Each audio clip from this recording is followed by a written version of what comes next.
Le cours que je dispense s'intitule « Citoyenneté, éthique et politique, figures historiques du sujet dans la cité ».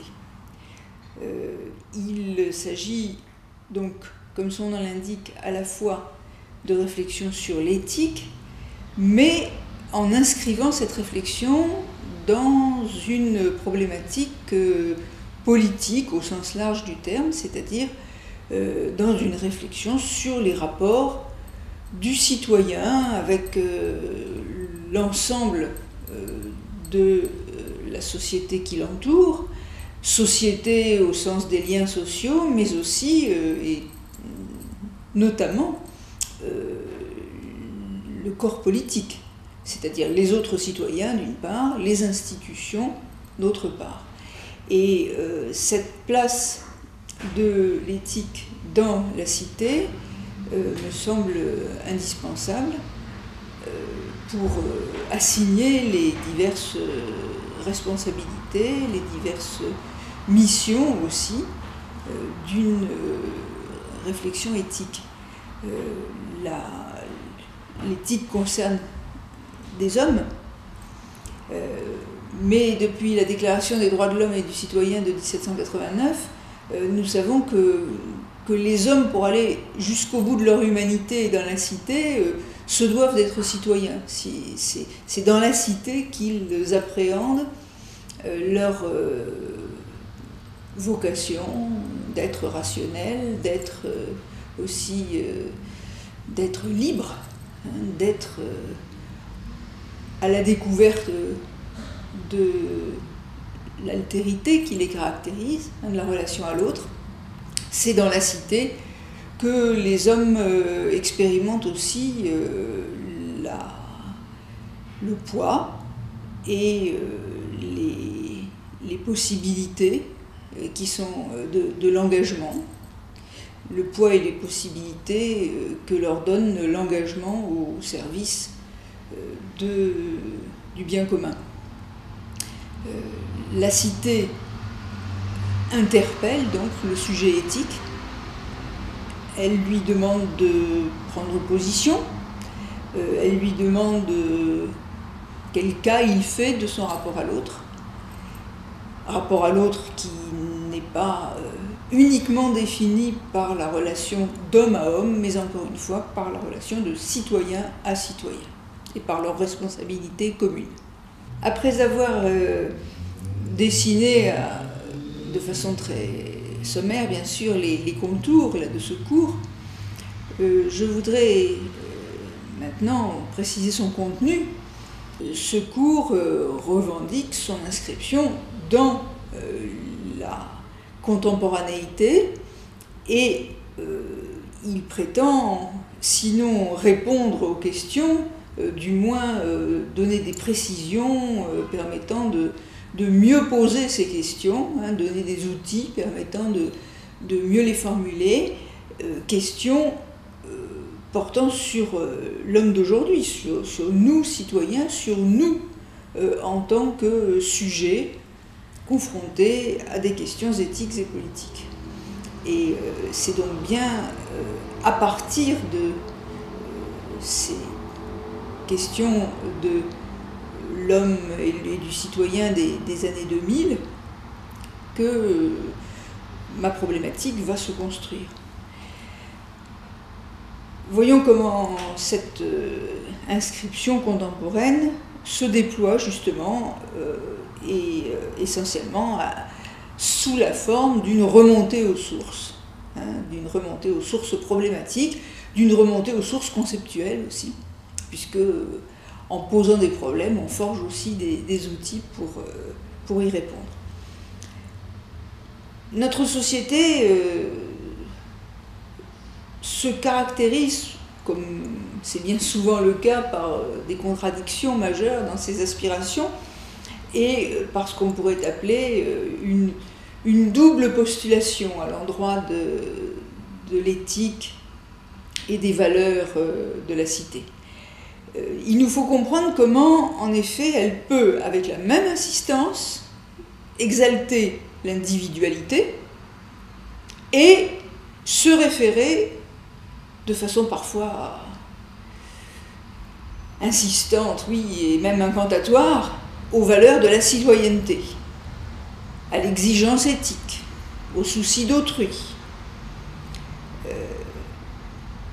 Il y a donc là une tension entre une société qu'on a pu décrire, et à mon avis à juste titre, comme hyper-individualiste, la société du moi roi, du moi soleil, comme j'aime à dire, la société du prends soin de toi, du parce que je le vaux bien, du moi d'abord aussi. Eh bien, comment cette société, vraiment centrée, parfois obnubilée, sur les valeurs de l'individualité, peut-elle en même temps et avec le même zèle revendiquer très fort, très haut, les valeurs de la citoyenneté. Le vieux mot civisme a vécu, l'action civique a été disqualifiée, me semble-t-il, du moins en France, par tel mouvement s'en réclamant et ne reluisant pas par sa conformité aux valeurs républicaines. Donc, exit civique, mais à la place, on a vu un avènement de l'adjectif citoyen.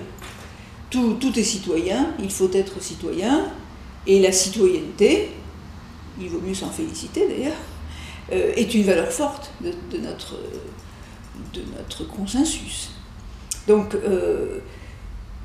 ou bien, on serait tenté de dire deux choses l'une, ou bien c'est la citoyenneté qui est à l'honneur, il faut être citoyen, il faut avoir des démarches citoyennes, il faut œuvrer à ce que les valeurs de la cité priment par rapport aux valeurs du moi égoïste, ou bien il faut exalter l'individualité et cultiver les charmes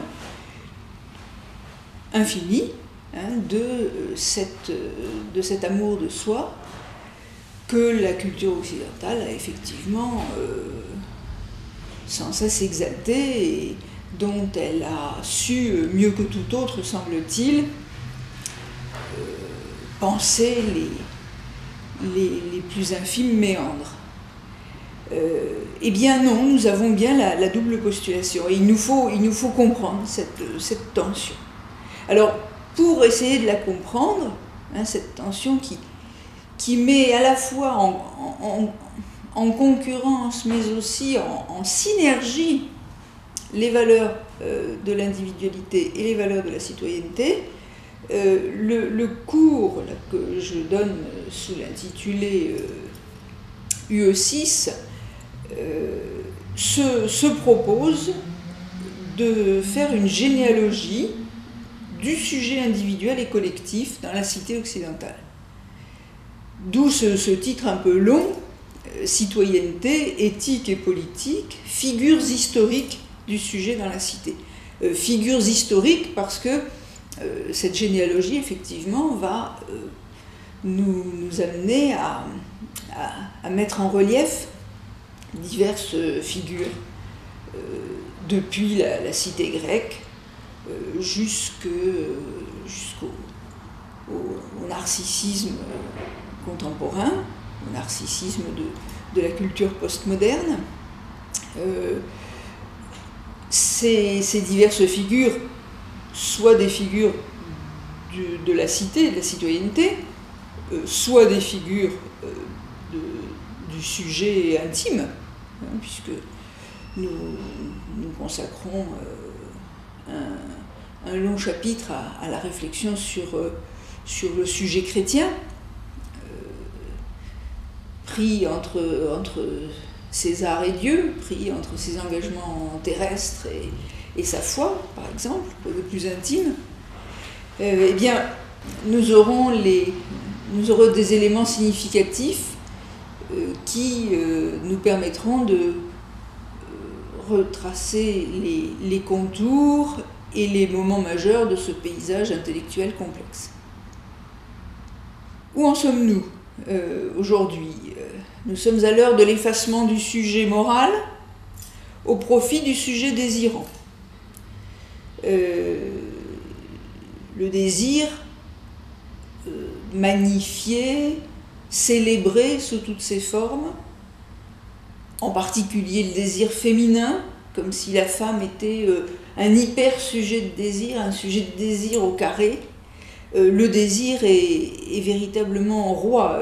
On a parlé de société hédoniste, à juste titre, mais derrière la recherche du plaisir, c'est-à-dire le propre d'une société hédoniste, il y a la tension vers ce plaisir, c'est-à-dire le sujet désirant, la tension propre au sujet désirant. Et le sujet désirant a véritablement pris le pas dans notre société sur le sujet moral, sur le sujet dominé par le souci de son devoir et par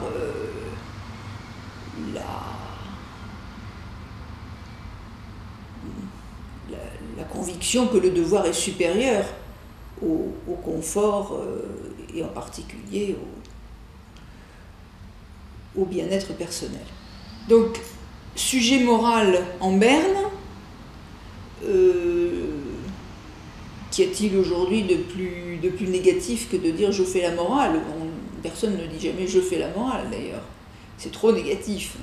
On dit souvent je ne vais pas vous faire la morale, mais vous n'avez pas le droit de me faire la morale, non au donneur de leçons de morale, etc. Donc le sujet moral vraiment fait le gros dos, il rase les murs, et il n'est sûrement pas la face lumineuse du sujet contemporain. La face lumineuse du sujet contemporain, donc c'est le sujet de désir. Le sujet politique, il est lui bien mal dans sa peau, si j'ose dire, puisque ce sujet politique, il va être lui aussi absorbé par le sujet désirant. Une candidate à l'élection présidentielle n'a-t-elle pas développé son programme sur un site intitulé Désir d'avenir? Désir d'avenir, désir de politique, envie de politique. Le désir, l'envie, là encore, semble avoir conquis et phagocyté les espérances politiques, au détriment de ce qu'on appelait autrefois projet de société, projet collectif, espérance révolutionnaire. Et on pourrait penser que cette absorption du sujet politique par le sujet désirant, décidément boulimique, ressemble beaucoup à une victoire de la figure consumériste. C'est le sujet consommateur finalement qui gagne. Le sujet consommateur qui est la traduction économique ou socio-économique du sujet désirant.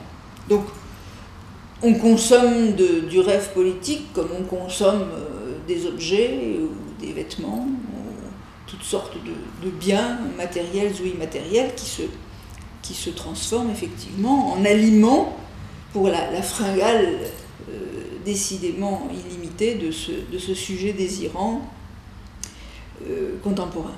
Et justement, dans un tel paysage, on voit la conscience contemporaine affichée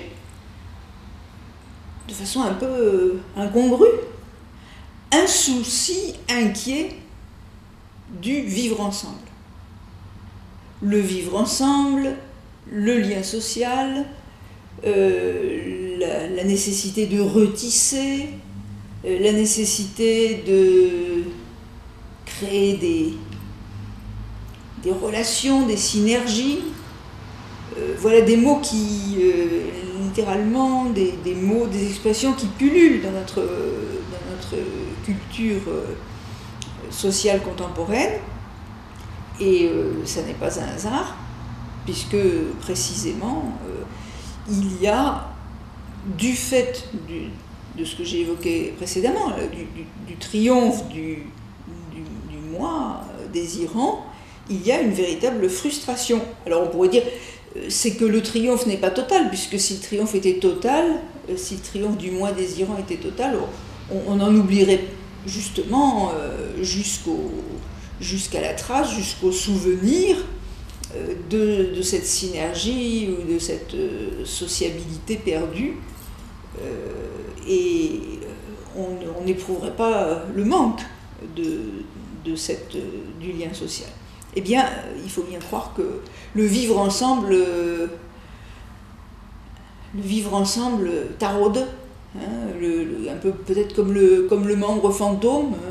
Il y a dans la conscience de l'hyper-individu postmoderne une place pour la nostalgie des solidarités anciennes. Alors une nostalgie bien particulière, parce que on sait très bien dans tous les domaines que la nostalgie est une passion délicieuse qui permet de rêver sur la perte de quelque chose ou de quelqu'un sans avoir pour autant envie que cette chose ou ce quelqu'un réapparaisse. Donc nous pouvons d'autant plus rêver nostalgiquement au relâchement du lien social ou à la perte des anciennes solidarités, que nous sommes à peu près sûrs qu'elles ne se reconstitueront pas, et c'est très bien comme ça. Nous sommes bien persuadés que c'est très bien comme ça, parce qu'aucun d'entre nous n'a envie de se retrouver dans un village. On dit parfois de façon un peu snob, oh, j'adore mon quartier, c'est un véritable village, n'est-ce pas ? Mais personne n'a envie de vivre dans un village où un petit rideau s'écarte sur une fenêtre chaque fois qu'on passe dans une rue, où chacun sait ce que fait chacun, et où les pires ragots vont finalement traverser la vie intime des individus. Donc, nostalgie, inquiétude réelle, hein, manque, frustration. Et à partir de cette frustration, authentique réflexion sur ce qui pourrait constituer une autre forme de vivre ensemble.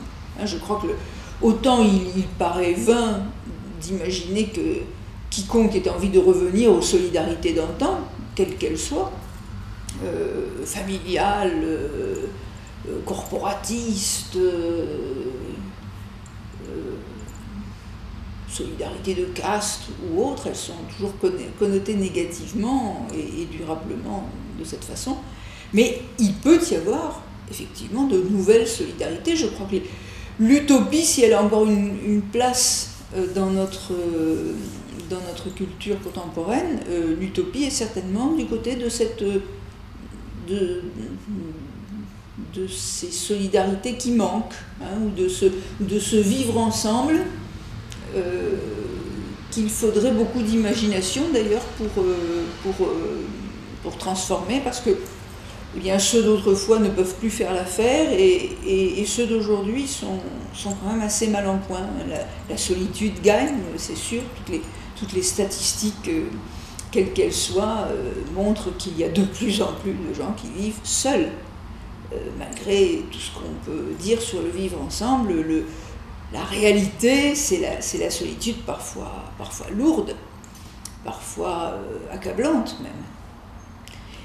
Du sujet, solitude dans sa vie, et aussi solitude dans un monde où chacun doit pratiquement a l'impression qu'il doit composer ses propres repères, puisque plus personne n'a le droit de lui faire la morale, puisque on n'a plus le droit d'être écrasé par le devoir, puisque chacun doit inventer sa vie et les valeurs qui vont avec, serais-je tenté de dire en paraphrasant une célèbre pub de Renault, eh bien, parfois c'est bien fatigant de faire tout cela tout seul. Or, la solitude est vraiment une tendance lourde, hein, la solitude individuelle est une tendance lourde de notre société. Alors, sur ce paysage hein, d'inquiétude quant au vivre ensemble, de frustration des sujets livrés à eux-mêmes quant à des repères de vie collective, eh bien, comment s'orienter ? Comment s'orienter ? Comment s'orienter, non pas seulement dans la pensée, mais aussi dans l'action ? Comment s'orienter dans la reconnaissance des valeurs ? On parle des valeurs, mais qu'est-ce que c'est qu'une valeur ? Est-ce que ce sont les valeurs sûres que nous ont transmises nos parents et arrière-grands-parents, qui ressemblent parfois à ces argenteries de famille, qu'on est bien content d'avoir quelque part, parce que ça, c'est quelque chose de précieux qui nous prouve que nous ne venons pas de nulle part, et puis qui sont chargés d'émotions et de souvenirs. Mais en même temps, parfois ces argenteries de famille aux formes contournées sont peu à notre goût, il faut bien le dire, et nous n'avons pas tellement envie de réinvestir pour les rénover, d'investir plutôt pour les rénover. Eh bien, ces valeurs, là aussi, comment construire des valeurs qui ne soient pas récupérées d'une tradition encombrante, et qui en même temps ait du sens, parce que encore dans une société hyper individualiste, il faut aussi que les valeurs collectives qu'on se reconnaîtra ensemble aient du sens. Pour qu'elles soient des valeurs, il faut vraiment qu'elles fassent sens. Il ne suffit pas de dire voilà vos valeurs, ou voilà nos valeurs, on va s'entendre là-dessus sur un consensus mou. Si on a un consensus mou de valeurs, l'ennui c'est qu'il est tellement mou qu'il ne fera pas sens. Le mou ne fait pas sens. Et nous sommes néanmoins dans une culture de la flexibilité. Alors les valeurs trop dures nous font peur, elles sont de toute façon hors d'usage, ou nous n'avons pas envie d'investir pour les rénover ou les redorer. Et puis les valeurs molles ne sont pas vraiment des valeurs. Nous sommes donc au cœur d'un paradoxe, et comme je l'avais dit, pour éclairer cette situation paradoxale, pour éclairer notre lanterne, dirais-je trivialement, eh bien, quoi de mieux que d'aller chercher ces grandes figures, non pas pour nous y conformer, nous n'allons pas nous revêtir de péplum pour ressembler à des sujets stoïciens ou des redingotes à la française pour ressembler à des orateurs révolutionnaires, ça n'est pas du tout cela, hein, mais nous allons chercher des figures qui seront autre chose que des témoignages. Nous allons chercher des figures qui seront aussi des outils pour penser toutes les tensions entre le sujet individuel et la cité. Alors ces figures du sujet, ces figures historiques du sujet dans la cité, je dois dire qu'elles sont plurielles, bien entendu, à l'intérieur de la culture occidentale, limitons-nous là, ça fait déjà beaucoup de travail, et elles sont plurielles, elles sont concurrentes, elles partent parfois, elles relèvent chacune de systèmes, de choix, d'options intellectuelles et voire philosophiques ou religieuses différentes. Mais dans cette concurrence, au sens où elles sont toutes en course, au sens vraiment propre de concurrente, elles sont toutes en course, nous n'allons pas dire quelles sont les bonnes, quelles sont les moins bonnes, cette concurrence est là pour nous montrer la richesse de ces figures, non pas pour dresser un top 50 des figures du sujet et de la citoyenneté. D'autre part, malgré leur diversité, leur pluralité et les divergences qui les opposent, elles ne sont pas forcément incompatibles. Moi, j'essaie de montrer dans mon cours que malgré les ruptures, malgré les orientations diverses et les vicissitudes de l'histoire de la pensée, ou de l'histoire politique d'ailleurs, eh bien, il y a plus que des similitudes, il y a des parentés profondes. Je vais donner un tout petit exemple, il y a une parenté profonde, malgré les divergences politiques qui les opposent, entre les critiques adressées à la révolution des droits de l'homme de 1789 par les contre-révolutionnaires et les critiques adressées à cette même révolution de 1789 par les révolutionnaires communistes, par la pensée communiste naissante de Marx et Engels. Il y a d'étonnantes parentés entre les critiques adressées à l'homme de 89 par le vicomte de Bonald, grand penseur politique de la réaction, et la critique des droits de l'homme égoïste par Karl Marx. Donc c'est ça que j'essaie de retrouver. Non seulement montrer qu'il y a des figures nombreuses qui peuvent nous aider à penser nos tensions entre l'individu et la société, entre le sujet individuel et la cité à laquelle il se demande comment il appartient, mais il y a aussi des fils qui courent et des fils parfois tout à fait inattendus. Ces grandes figures seront confrontées dans un parcours que j'ai voulu en 5 étapes, à travers les doctrines philosophiques, mais aussi les idéologies et les croyances de l'Antiquité à nos jours.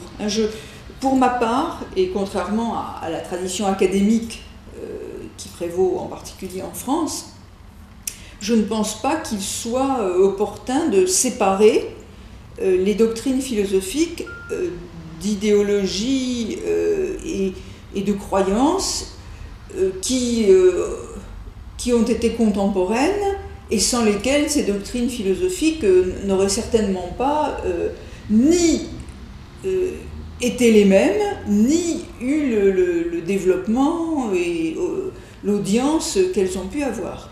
Donc je pense que des grands systèmes philosophiques doivent être rapprochés de discours, d'écrits, même de positions qui ne sont pas celles de philosophes, qui ne sont pas celles de penseurs à concept, mais qui néanmoins ont existé et ont contribué, tout comme les doctrines philosophiques, à fabriquer de la vision du monde et en définitive à fabriquer de l'action humaine.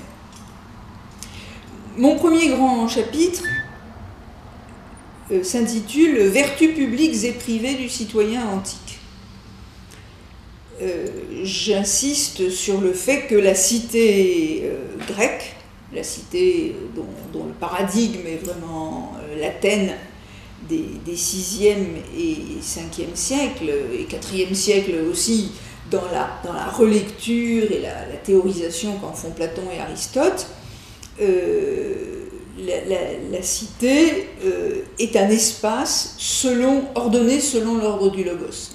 Un espace selon l'ordre du logos, un logos qui est tout à la fois raison et parole, et qui donne à l'homme des cités la possibilité d'aller au bout de son humanité, le fameux zoon politikon d'Aristote, hein, l'homme animal politique, mais pas au sens où on dit tel candidat est une bête politique, c'est-à-dire un homme de tréteau, un homme ou une femme d'ailleurs, de tréteau, de combat politicien. Non, non, pas du tout. Le zoon politikon, hein, c'est l'idée que l'humanité de cet animal particulier qu'est l'homme, c'est-à-dire sa substance humaine, hein, son identité finalement, ne s'accomplit véritablement que dans l'espace de la cité, cet espace ordonné selon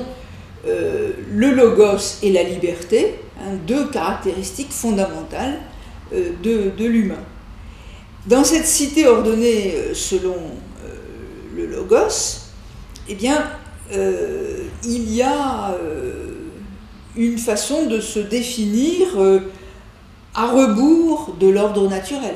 Hein, les Grecs pensent effectivement la cité quelque part comme l'antinature, non pas la contre-nature, bien sûr, mais l'antinature, c'est-à-dire l'œuvre humaine contre les associations antérieures. Hein, là, je cite vraiment les textes classiques, les associations antérieures que la cité dissout au profit d'un ordre géométrique qui est celui de la cité. Géométrique au sens propre et au sens figuré.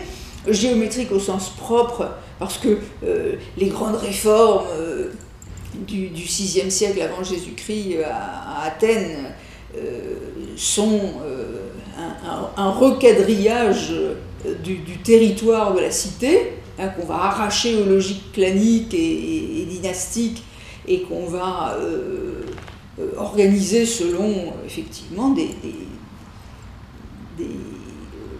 normes qui sont celles de la géométrie, des normes territoriales et administratives qui sont celles de la géométrie, et puis géométrique au sens figuré, au sens où la géométrie est la figure la plus haute de la rationalité. La raison en particulier, la raison parlante, donc le logos. L'ordre du logos est celui de cette raison parlante, hein, qui par le verbe politique organise géométriquement, au sens de rationnellement, les relations des hommes à l'intérieur de la cité et décide à travers le dialogue, la discussion publique, du bien commun. Mais pour Platon, premier grand maître de la réflexion sur la cité, de la réflexion systématique sur la cité, puisque finalement son œuvre a pour contrepoint une méditation politique, même si Platon parle d'autre chose que de politique, le contrepoint permanent, hein, la base continue, dirais-je, de l'œuvre de Platon, même quand il parle de métaphysique ou d'esthétique, c'est bien le rapport à la réflexion sur le rapport à la cité. Eh bien, pour Platon, il y a dans cet usage rationnel du verbe à la fois une très grande promesse, mais aussi une imposture très dangereuse, puisque l'attente du logos, l'attente à l'égard du logos politique est celle effectivement d'une rationalité, d'un surcroît de rationalité, alors que le résultat de l'usage le plus courant du logos politique est au contraire le combat, la guerre et le combat, comme dit Platon, comme fait dire Platon à Socrate au début du Gorgias. Les mots sont utilisés bien souvent plus comme des armes et des armes profondément déstabilisatrices, des armes profondément cyniques et méprisantes à l'égard de toute forme de rationalité. Et pour Platon, il y a un pessimisme fondamental à l'égard de l'usage du verbe dans la cité. Hein, le verbe sera toujours, en quelque sorte, détourné, nous dirions comme un avion peut être détourné.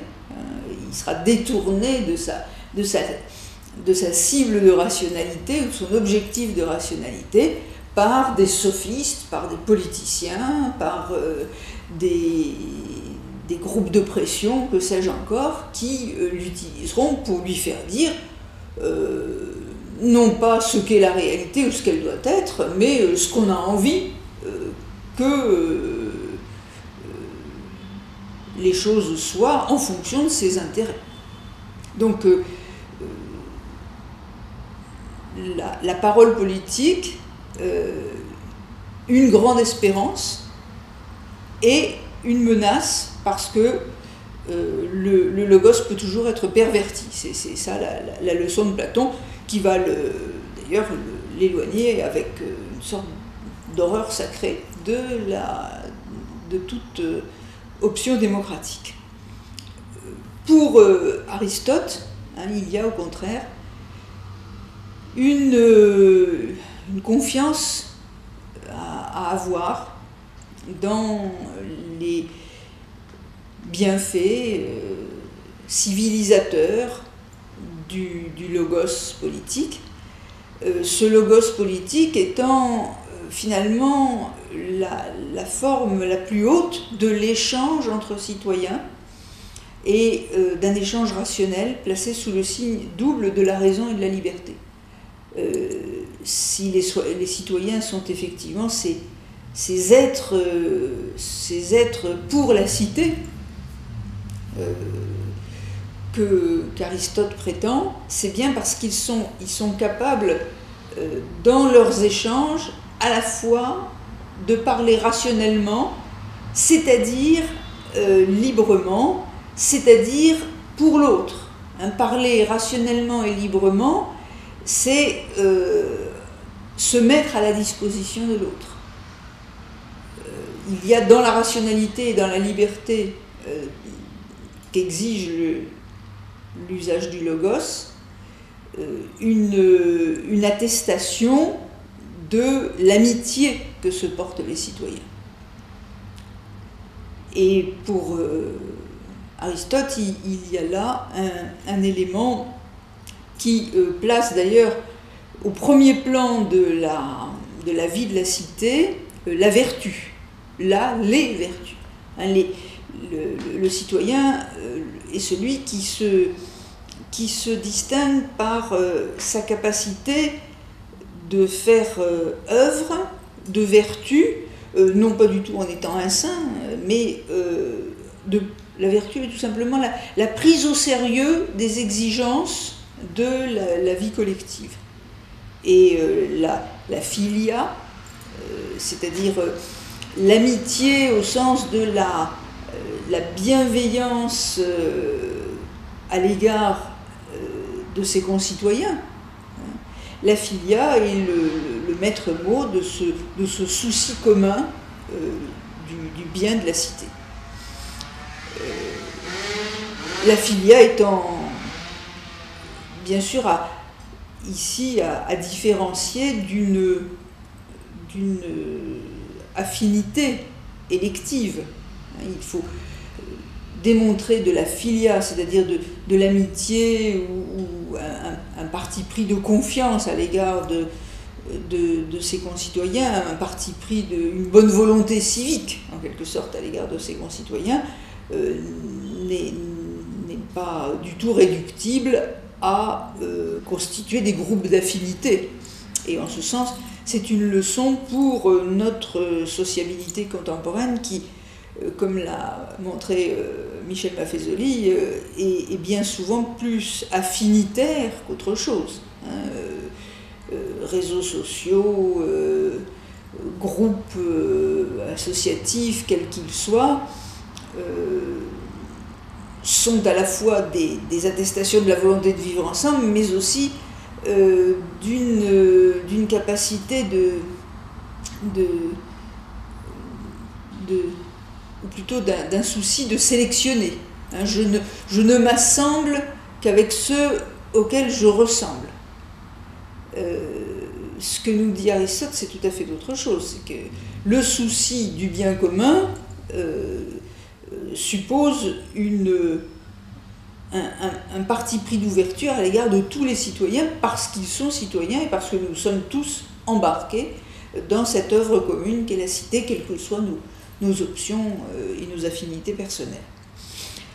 Enfin, pour terminer cette première grande partie, j'ai voulu évoquer les figures épicuriennes et stoïciennes du souci de soi. Cette émergence dans une antiquité qui ne s'inquiète pas beaucoup du sujet individuel, cette émergence de la figure du soi, hein, du soi personnel, qui constitue, et alors figure très moderne par rapport à celle qu'a pu mettre en relief la cité grecque, le soi personnel qui effectivement constitue un petit monde à lui seul, à tel point que la tentation est grande, c'est la tentation épicurienne, hein, de se retirer tout entier à l'intérieur de cette bulle que constitue le soi, pour mettre le monde dans ce qu'il y a de mauvais à distance, pour mettre aussi à distance un certain nombre de tentations qui amèneraient le soi à se dilater de façon qui lui serait préjudiciable. Donc un souci de se préserver, hein, tel est d'éloigner de soi à la fois les sujets de déplaisir et les tentations ou les mirages d'un plaisir qui se transformerait en son contraire. Un épicurisme qui, dans l'ascèse qu'il propose, contrairement à la tradition d'excès, voire de luxure qui a accompagné la postérité d'Épicure, l'image posthume en tout cas d'Épicure, l'épicurisme est plutôt une ascèse, hein, une ascèse qui parle sans doute aujourd'hui à l'hypermoi contemporain, puisqu'il lui propose quelque chose qui ressemble à son souci d'être le centre du monde, mais en même temps quelque chose qui peut contribuer à limiter sa boulimie consumériste, puisque précisément il y a un souci de soi ascétique chez Épicure. Et puis, avec le stoïcisme, un souci de soi qui sera au contraire plus ouvert vers la cité, hein, un souci de soi qui passera toujours par ce qu'en d'autres temps on a pu appeler l'engagement, que ce soit Cicéron, que ce soit Sénèque,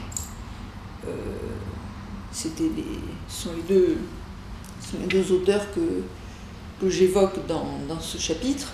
Eh bien, on a des gens qui n'ont pas, qui à la fois ont cultivé un stoïcisme, encore une fois, très jaloux de l'intégrité du soi et d'une morale de la vigilance, une surveillance permanente à exercer sur soi-même, contre les passions, contre les fausses pistes de la vie, contre toutes sortes de glissements dans lesquels l'être risque de se perdre, mais en même temps, il y a ouverture à la cité et mise au service du bien commun, jusqu'à faire le sacrifice de sa vie, puisque n'oublions pas que l'un comme l'autre sont des hommes qui ont payé de leur vie leur engagement au service de ce qu'ils pensaient être la vérité et la dignité.